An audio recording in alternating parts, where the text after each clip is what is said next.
So, in the earlier lecture, we have seen that the places of cultural, archaeological, and legendary importance, and we have seen the places of the pilgrimage importance. Now, in this video, we're gonna see the places of religious importance.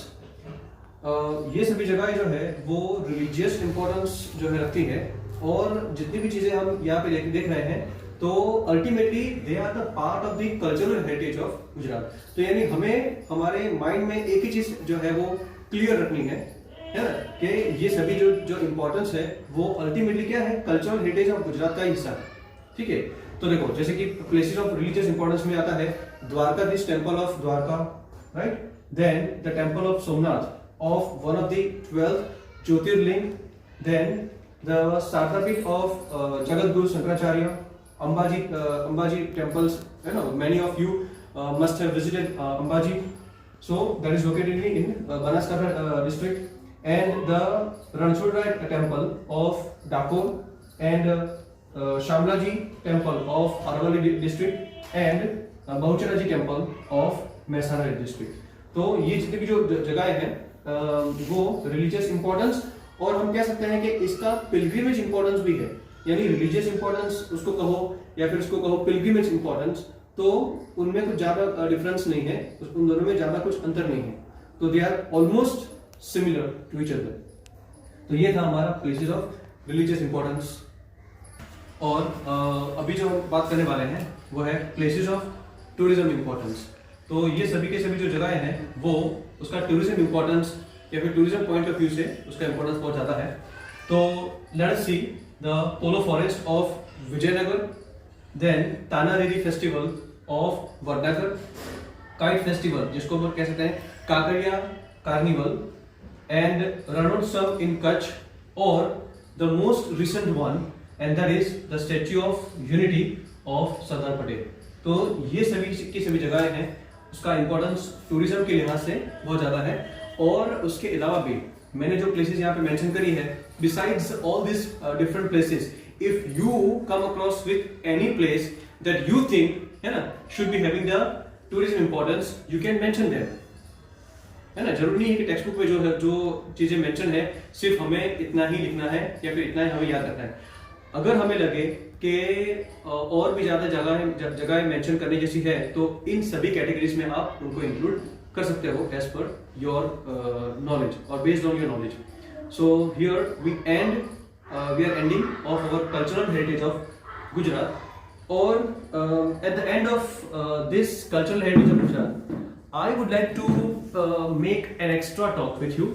और इस extra talk के अंदर मैं बात करना चाहूंगा the current scenario and the current situation that is prevailing all across the world, जिसमें I have encountered with one issue, and that is the price of crude oil at present. तो अब जैसे कि इंटरनेशनली एक ऐसा speculation जो है अभी चल रहा है कि क्रूड ऑयल की जो प्राइस है वो ड्रास्टिकली बहुत ही नीचे गिर चुकी है, जिसका ऑयल कंपनीज के ऊपर बहुत बड़ा जो है वो इम्पैक्ट हुआ है। और हम कह सकते हैं कि पर बैरल अगर हम ऑयल प्राइस की बात करें ना, तो ऑयल प्राइस जो है वो आज माइनस में चला गया है, माइनस में।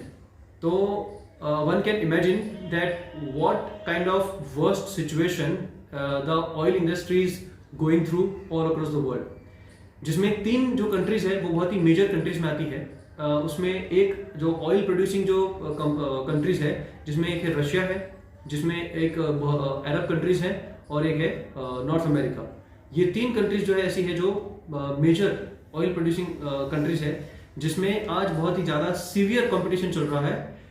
अब ऑयल प्राइसिंग कैसे इफेक्ट होती है वो हम बात कर लें, और ये जो कंसेप्ट है वो कंसेप्ट शायद हम अपने आगे आने वाले जो चैप्टर्स हैं उसमें भी हम इसको पढ़ेंगे।